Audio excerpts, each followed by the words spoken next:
राधे राधे, जय श्री कृष्ण। मैं विभा मिश्रा अपने यूट्यूब चैनल आध्यात्मिक टॉक्स में आपका स्वागत करती हूँ।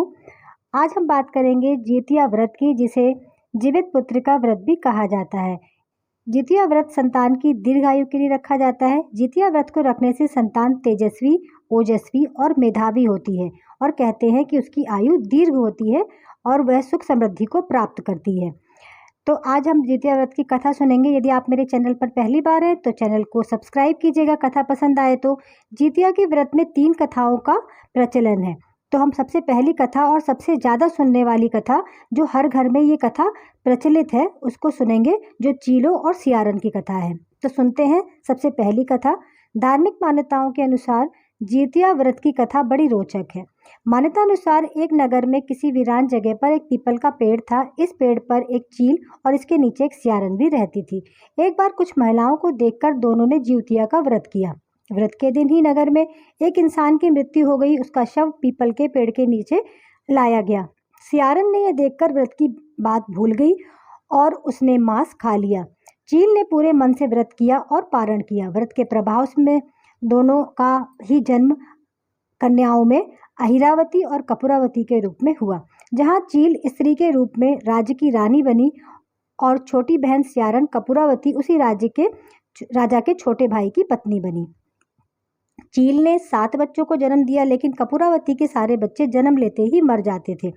इस बात से अवसाद में आकर एक दिन कपूरावती ने 7 बच्चों के सिर कटवा दिए और घड़े में बंद कर बहन के पास भिजवा दिया।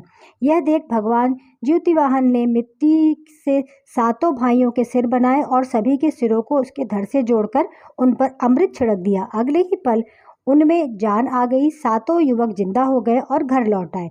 जो कटे सिर रानी ने भेजे थे वे फल बन गए। जब काफी देर तक उसने 7 संतानों की मृत्यु में विलाप का स्वर नहीं सुनाई दिया तो कपूरावती स्वयं बड़ी बहन के घर गई। वहां सबको जिंदा देखकर उसने अपनी करनी का पश्चाताप हुआ। उसने अपनी बहन को पूरी बात बताई। अब उसे अपनी गलती पर पछतावा हो रहा था। भगवान ज्योतिवाहन की कृपा से अहिरावती को पूर्व जन्म की बातें आ गई। वह कपूरावती को लेकर उसी पाकड़ के पेड़ के नीचे गई, उसे सारी बातें बताईं। कपूरावती की वही हताशा से मौत हो गई।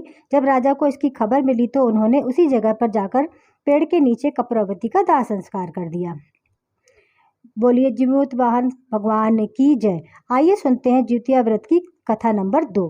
गंधर्वों के राजकुमार जिमूतवाहन अपने परोपकार और पराक्रम के लिए जाने जाते थे।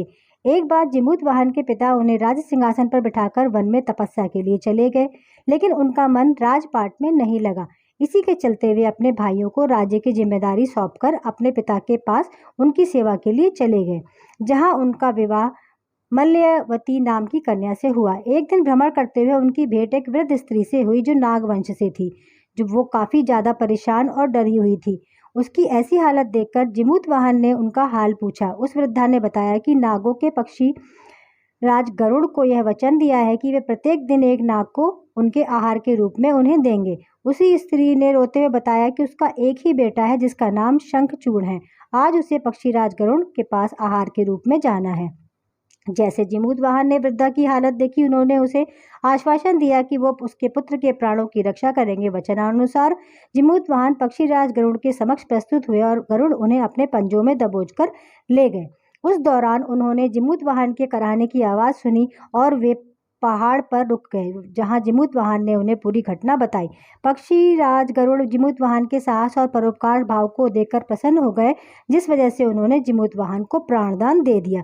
इसके साथ ही उन्होंने यह भी आश्वासन दिया कि वे अब किसी नाग को अपना आहार नहीं बनाएंगे। मान्यता के अनुसार तभी से संतान की सुरक्षा और उन्नति के लिए जिमूतवाहन की पूजा का विधान है, जिसे लोग आज जितिया व्रत के नाम से भी जानते हैं। बोलिए जिमूतवाहन भगवान की जय। आइए सुनते हैं जितिया व्रत की तीसरी कथा, जो महाभारत काल से जुड़ी हुई है। कहते हैं कि अश्वत्थामा ने अपने पिता के मृत्यु का जो था उसका बदला लेने के लिए पांडवों के शिविर में जाकर 5 लोगों की मृत्यु के घाट उतार दिया था। किंतु उसे ये पता नहीं था कि वो 5 पांडव नहीं थे, द्रौपदी के 5 पुत्र थे। इस बात से क्रोधित होकर अर्जुन ने उनकी दिव्य मणि छीन ली। उसका बदला लेने के लिए अश्वत्थामा यहाँ नहीं रुका और उसने उत्तरा के गर्भ पर उसको नष्ट पहुँचाने के लिए उस पर ब्रह्मास्त्र का प्रयोग किया, जिससे जो है भगवान श्री कृष्ण नाराज़ हुए और भगवान श्री कृष्ण ने अश्वत्थामा को जो है आजीवन मृत्यु न आने का श्राप दिया और उसके बाद उत्तरा के गर्भ को अपने पुण्य कर्मों से जीवित किया। चूँकि उसके गर्भ में जो संतान थी, उसने गर्भ में ही जीवन और मृत्यु दोनों की ही परीक्षा दी थी। बाद में ये जो संतान थी वो परीक्षित, राजा परीक्षित के नाम से जानी जाने लगी, जिसे जीवित पुत्रिका के नाम से भी जाना गया। तो दोस्तों, ये थी जीवतिया की तीसरी कथा। बोलिए जीवोत्पावन भगवान की जय।